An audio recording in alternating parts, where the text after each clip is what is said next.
أعوذ بالله من الشيطان الرجيم. بسم الله الرحمن الرحيم. يا بني إسرائيل اذكروا نعمتي التي أنعمت عليكم وأني فضلتكم على العالمين واتقوا يوما لا تجزي نفس عن نفس شيئا ولا يقبل منها عدل ولا تنفعها شفاعة ولا هم ينصرون. اے اولاد یعقوب علیہ السلام یاد کړئ زما هغه نعمتونه چې ما کړي وو په تاسو باندې، او یقینا ما غوروالی درکړی وو تاسو ته مخلوق د هغه زمانې. ویریږئ د هغه ورځې نه چې بدله نشي ورکولی، او نفس عن نفس د بل نفس د طرف نه شیئا د هیڅ شي، ولا يقبل منها عدل، او نه به قبلیږي نه به قبلیږي منها د دغه نفس د طرف نه عدل بدله فدیه، ولا تنفعها شفاعة، او نه به فایده رسولی شي دغه نفس ته سفارش، ولا هم ينصرون، نه به د دوی سره امداد وکړی شي. ربط د مخکې سردار دی چې دلته بیا اعاده ده د تذکیر او د تحذیر، یعنی دا الله رب العالمین خپل نعمتونو ذکر دوباره کوي او بنی اسرائیلو لره بیا یری د پاره د ترغیب او د ترهیب چې دوی ویریږي ومه او د دوی رغبت هم پیدا شي ایمان راوړلو ته. نو دا آیت چې دی دغسې جملې مخکې دوه ځله هم تللي دي. یا بني اسرائیل اذکروا نعمتي التي انعمت علیکم وأوفوا بعهدي أوفي بعهدكم وإياي فارهبون. بیا دوباره دقسې آیت تل دی. یا بني اسرائیل اذکروا نعمتي التي انعمت عليكم واني فضلتكم على العالمين. نو دا د تاکید دپاره دا درېیم ځل دی چې راوړه دا جمله. یا بني اسرائیل اے اولاد د یعقوب علیه السلام. اسرائیل د یعقوب علیه السلام لقب و. ایسر چې کوم دی هغه عبد ته وایي، او ایل معنا د الله، اے د الله د بنده اولاده، اے د یعقوب علیه السلام اولاده. د یعقوب علیه السلام 12 زامنو او لوري نه وه، نو په هغې کې یو یوسف علیه السلام هغه پیغمبر و، او بیا مخکې د هغه نه دا نسل چلېدل دی، مستقل خاندانونه جوړ شوي دي، 12 خاندانونه. نو چاته یوسفی خاندان وي، چاته بنیامینی، او چاته روبینی، چاته یهودی، دا مختلف خاندانونه چې کوم دی په هغې کې تللي دي. نو کله چې دی بني اسرائیل ته الله پاک نجات ورکړه د فرعون نه، دو میدان تیه ته راجمع شو. میدان تیه چې کوم دی هغې ته نن سبا وادي سینا وایي. په هغې کې یو فوجي اډه ده، بندرګاه دی پکې، هغه د دې یهودو په قبضه کې دی، د اسرائیلو، او نور باقی حصہ چې دا هغه د مصر په قبضه کې ده نن سبا. نو بني اسرائیل چې هلته ورسېده، نو الله رب العالمین په دوی باندې ډېر انعامات وکړو. د خوراک څښاک انتظام یې ورله وکړو، من او سلوا هغه یې راولېږله، د اوبو انتظام یې ورله وکړو. موسی علیه السلام ته یې دا ګټه په امسا باندې ووهه، د دې نه به 12 چینې جاري شي، د هر خاندان به خپله خپله چشمه او چینۍ نو 12 چینې د هغو لپاره جاري شوې. د هغې نه علاوه د سوري انتظام یې وکړو، په دوی باندې به وریځ ګرځېده، هغه سوری پرې وشو. د دوی ماشومان به چې پیدا کېده د هغو سره به کپړې راتلې، هغه کپړې به ورسره غټېدې، څنګه به چې ماشوم غټېده دغه شانتې هغه کپړې به ورسره هم جامې هغه به غټېدلې. نو دغه ضرورت یې هم الله پاک پوره کړو. نو بېشماره نعمتونه پې الله پاک کړي دي. نو دغه نعمتونه ورته الله پاک یادوي چې اولاد د یعقوب علیه السلام زما نعمتونه یاد کړئ، کوم چې ما په تاسو باندې کړي وو. لئن شکرتم لازیدنکم، تاسو شکر ادا کړئ نو الله پاک فرمایي چې زه به تاسو ته دا نعمت سیوا کوم. ولئن کفرتم ان عذابي لشدید، او که چېرته تاسو کفران نعمت کوئ، ناشکري کوئ، نو د الله پاک عذاب بیا سخت دی. وانی فضلتکم علی العالمین، الله فرمایي چې ما تاسو له غورواری درکړی و په دغه وخت په د هغه زمانې په مخلوقاتو باندې. نو په دغه وخت کې چې څومره مخلوق انسانان موجود وو، هغه ټولو کې د ټولو نه بهتر بني اسرائیل وو. الله پاک دوله یو فضیلت فوقیت ورکړی. دا فضیلت ظاهري اعتبار سره هم و، باطني اعتبار سره هم و. ظاهري اعتبار سره دا چې الله پاک دوله بادشاهي ورکړوه. یوسف علیه السلام پکې پیغمبر راغلی و، داود علیه السلام پیغمبر و، سلیمان علیه السلام نه خو الله پاک داسې بې مثاله پیغمبري ورکړوه چې هغه شانې پیغمبري هم او د بادشاهي چې هغه شانې بادشاهي الله پاک بل چاته نه ده ورکړې. دغه بادشاهان د هغو په نسل کې هغه چلېدله، ډېر شی بادشاهان پکې راغلي دي. باطني اعتبار سره هم الله پاک هغو ته پیغمبري ورکړوه، نعمتونه یې پرې کړي وو. نو د یعقوب علیه السلام نه راواله د عیسی علیه السلام پورې په دې منځ کې 4,000 پیغمبران په دوی کې راغلي دي. نو یو قوم کې چې یو پیغمبر راشي نو هغوی څومره فخر کوي په هغې باندې. چې په یو قوم کې 4,000 پیغمبران راشي هغه خامخا په هغوی باندې فخر نه کوي. آسماني کتابونه ټول 4 دي، په هغه 4 کتابونو کې 3 په دوی باندې راغلي دي. تورات په موسی علیه السلام باندې دا د بني اسرائیل پیغمبر دی. زبور په داود علیه السلام باندې د بني اسرائیل پیغمبر دی. انجیل په عیسی علیه السلام باندې نازل شوی دا هم د بني اسرائیل پیغمبر دی. قرآن چې دی دا بیا د بنو اسماعیلو نه چې کوم دی په پیغمبر پاک صلی الله علیه وسلم باندې نازل شوی دی. واتقوا یوما لا تجزي نفس عن نفس شیئا، او ویرېږئ د هغه ورځې نه چې بدله به نشي ورکولی یو نفس د بل نفس نه هیڅ شی. قرآن کې راځي لا یجزي والد عن ولده ولا مولود هو جاز عن والده شیئا. سورة لقمان کې وایي بدله نشي ورکولی پلار د خپل زوی د طرف نه او نه بچی د خپل پلار د طرف نه د هیڅ شي. پلار په ورځ د قیامت د زوی په کار نه راځي، زوی د پلار په کار نه راځي.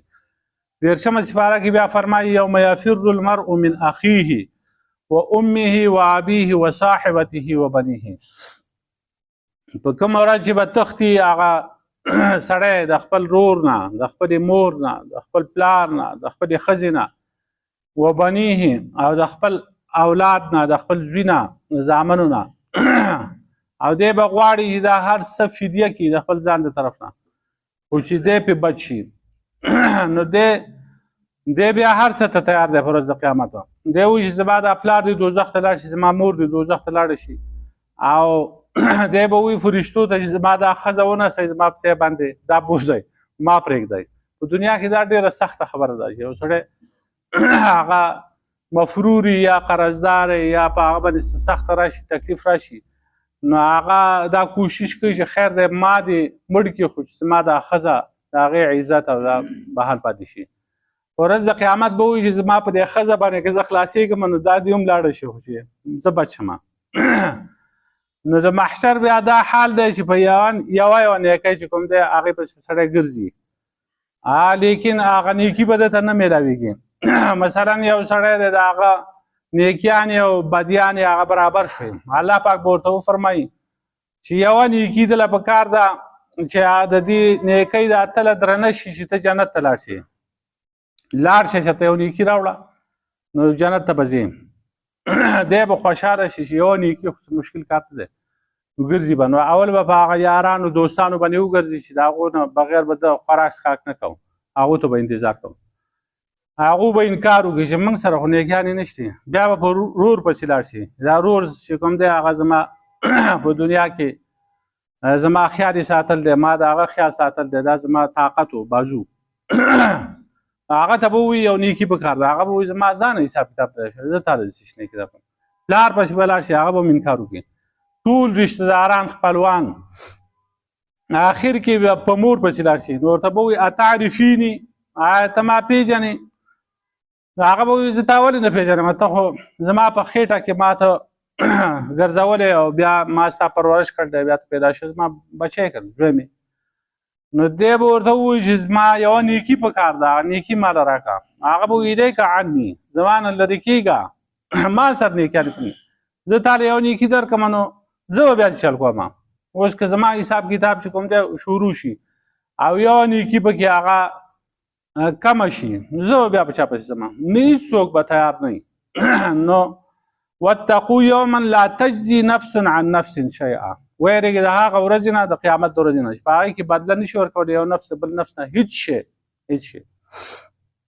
ولا يقبل منها عدل او نه به بدلیږي د هغې نفس د طرف نه څه بدله جرمانه فدیه او نه به فایده ورکولی شي دغه نفس ته سفارش چې دی کافر دی مشرک دی دله هېڅ سفارش چې کوم دی هغه فایده نشي ورکولی ولا هم ینصرون نه به د دوی امداد کیږي. نو په دنیا کې چې یو سړی جیل ته لاړ شي ګرفتار شي د هغه د آزادولو د رهایي عقلي څلور طریقې دي. اوله طریقه دا ده چې یو سړی ضمانت وکړي د هغه چې زه به د ده په ځای پاتې شم یا زه ضمانت ورکوم او دی آزاد کوي. نو لا تجزي نفس عن نفس شيء دا منتفق راځي په قیامت کې دا نه چلیږي. یو نفس د بل نفس د طرف ته هیڅ بدله نشي ورکولی. دویم صورت دا دی چې هغه مجرم دی د هغه د طرف نه جرمانه ادا شي کنه او جرم ورکړی شي جرمانه او دی آزاد شي رها شي.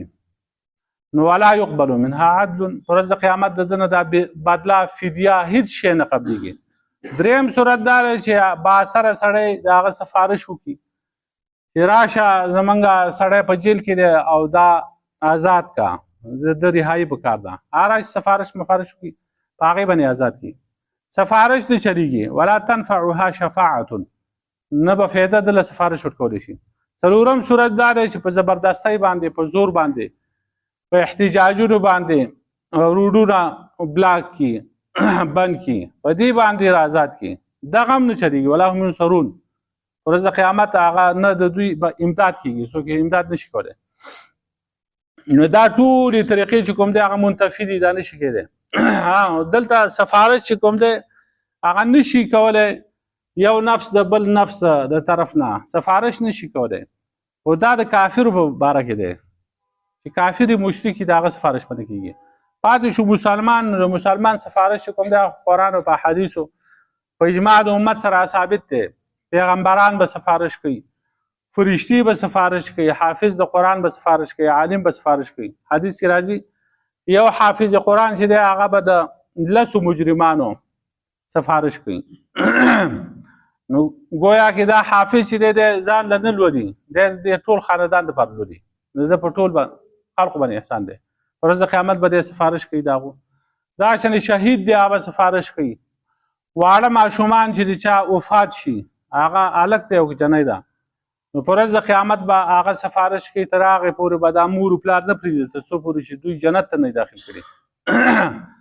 د دې نه علاوه مانګزار دی هغه به د نورو خلقو دپاره روژهدار دی هغه به سفارش کوي. یعنی اهل توحید چې دي موحدین هغه به د دغه موحدین دپاره سفارش کوي. کافر او د مشرک دپاره سفارش نشته. نو سفارش هغه ثابت دی د مسلمانانو دپاره او دلته چې منتفي دی چې ولا تنفعها شفاعتنا فایده به نشي ورکولی دله سفارش. هغه سفارش ته مشرکانو د کافرو دپاره دی هغو له هېڅ سفارش هغه فایده نشي ورکولی. دا مخکې د بحث سره او د دې خپل شرایط دي د سفارش کولو چې شفیع چې کوم دی د هغه لپاره څه شرایط دي او مشفوع له چې چا لپاره سفارش کېږي د هغه لپاره څه شرایط دي. دا مسله مخکې هم تلوه.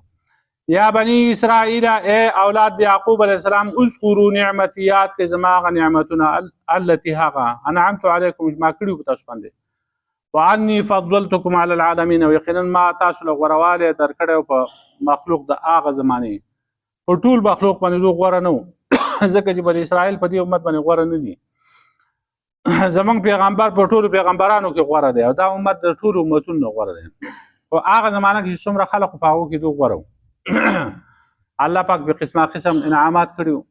واتقوا یوما او ویرېږئ د هغه ورځې نه لا تجزي نفس چې بدله به نشي ورکولی یو نفس عن نفس د بل نفس د طرف نه شیئا د هیڅ شي ولا يقبل منها او نه به قبلیږي د دې نفس د طرف نه عدل څه بدله فدیه تاوان ولا تنفعها شفاعة او فایده به نشي ورکولی ده ته سفارش ولا هم ینصرون او نه به د دوی سره امداد کېږي.